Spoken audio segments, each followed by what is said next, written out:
All right, there I am doing extra duty. I'm not going to tell you the whole story, but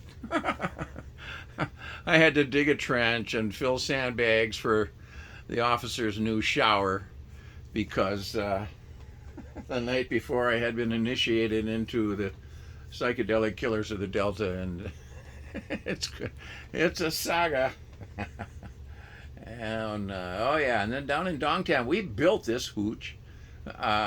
You see all that metal along the roads there, on the sides there. See the Navy dug out a harbor along the Mekong River. They dug out a harbor beautifully right across from Toisan Island, where all the commies in the world were out there. They had a battalion anyway, within rifle range of us. Anyway, so the Navy scooped up muck, put it on the ground, and built a camp on top of it, or the engineers did.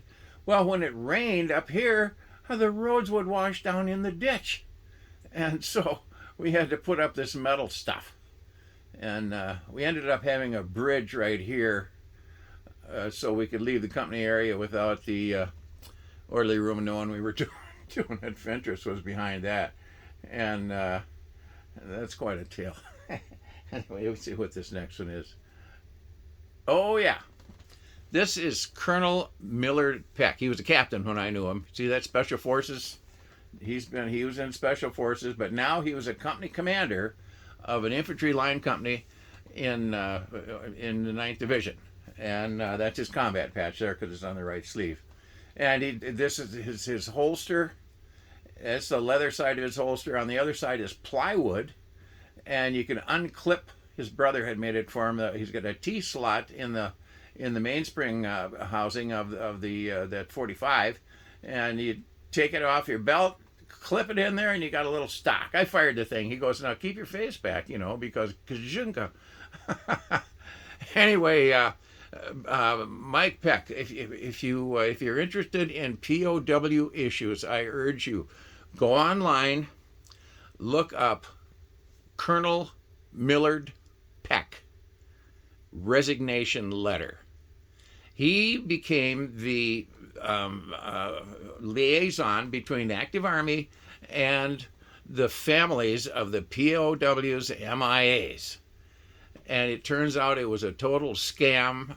Gee, the government was lying to us. They weren't trying to find those guys, and they weren't trying to get them out. It was a total sham, scam, hoax. It was, and when he found that out, he threw away his career.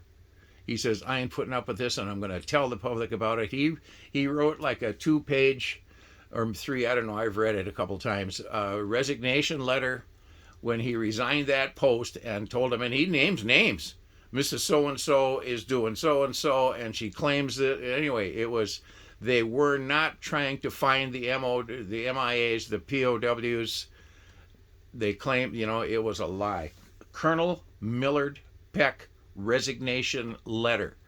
If you're into that sort of stuff, look them up. Let's see what this next one is here. Oh yeah, here's a road. I love it.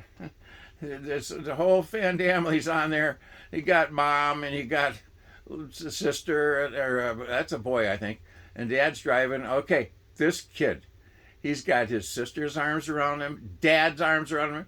He is there. He is at one with the road. I had to take a picture. This kid, he was just grooving. I mean, it was him on the highway.